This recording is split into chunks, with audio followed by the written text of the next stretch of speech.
Good evening and welcome to my vlog. Today we are going to discuss about Ukraine crisis and geostrategic importance of Ukraine.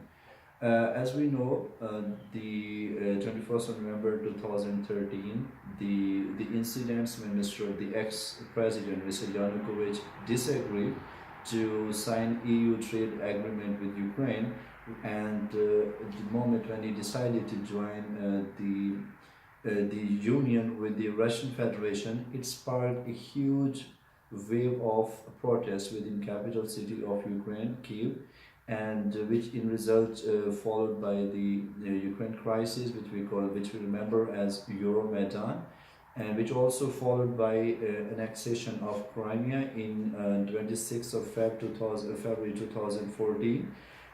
But the main point that we are going to discuss today is like why exactly Ukraine is sandwiched today between East and the West, between the major powers, and why exactly it's important for the major forces, the major alliances in the world to have a control in Ukraine.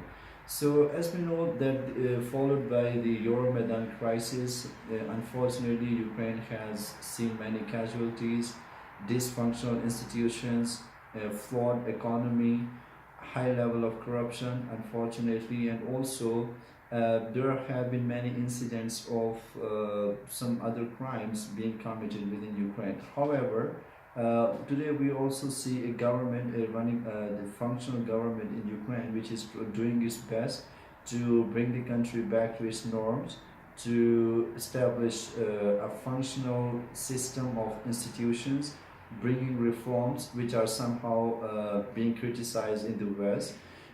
However, we see a country, it's on its path, on its track to develop a democracy. So the point, as I was discussing, like why exactly Ukraine is so important.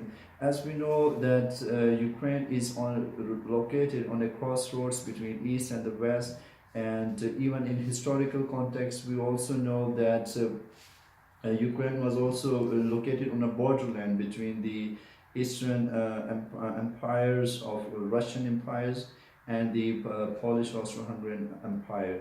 So this region has always been of huge value. If I summarize the importance of Ukraine in terms of its geostrategy, we know it carries a huge potential, huge resources.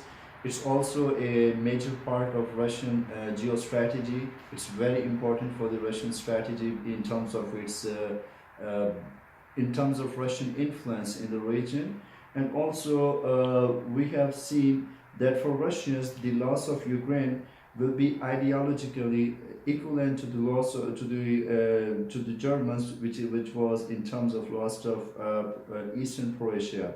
So we know like Ukraine in terms of its location, in terms of its geostrategic location, is very important both for the East and for the West. But unfortunately, as we know, the Western democracies or the Western capitals, including the European Union and also the United States, unfortunately, they have not done adequate work. Yes, that is true that the Americans are providing lethal weapons to Ukraine. The Americans are helping financially to Ukrainian government.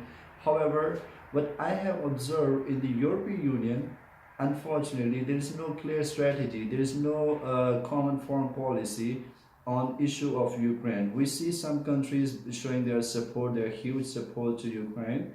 However, for example, if I take Germany, unfortunately, I have observed, and many experts in Germany, within European Union, they consider Germany to play on the both sides of the coins based on their interdependence on the Russian sources of oils and other resources of energy because they need it for their economy.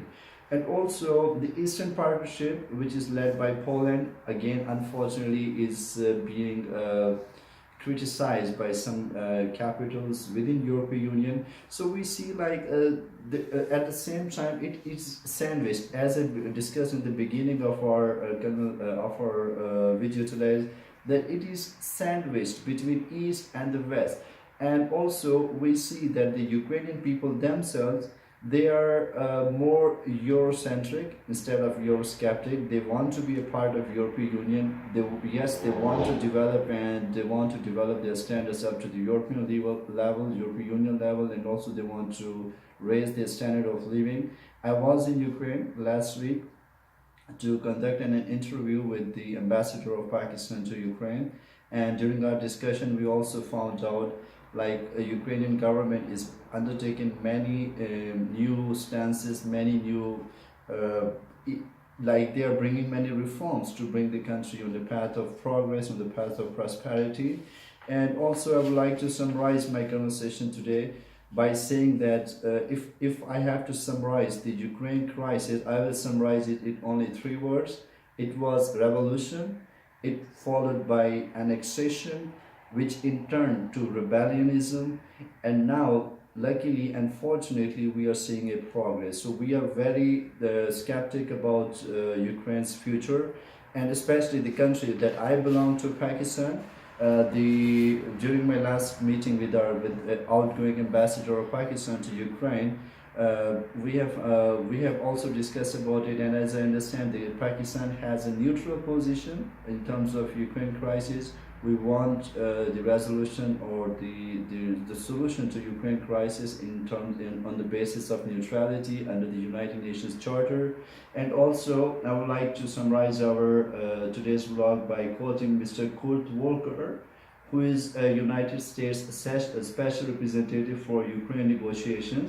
He has said, quotation marks, "The recent US debate about Russia has focused mainly on Moscow's disinformation, propaganda, and interference in our elections, but Russia's aggressions against Ukraine remains the original sin and the biggest threat.